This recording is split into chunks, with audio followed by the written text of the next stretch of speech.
এই তো আমাদের মাসকালাইয়ের ডাল বলক চলে এসেছে, নাড়তেই হবে।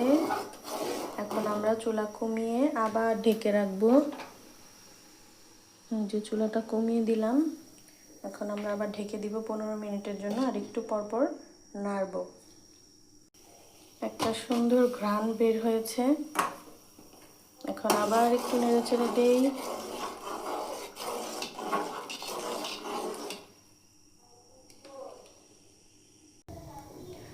অবশেষে বগুড়ায় গরম পড়েই গেল রে ভাই, রান্না করতে এখন অনেক কষ্ট হয়। এই যে পানি পানি আছে, এখনো ঘন হয় নাই, চুলা আরো কমাই দিতে হবে।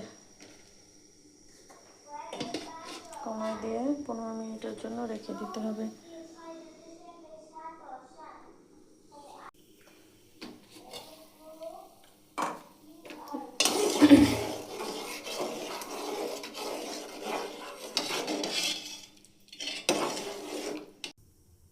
এখন পাশের চুলাতে আমরা একটু ডালটা বাগার দেওয়ার জন্য এগুলো করে নিব। দিয়ে নিয়েছি এখানে।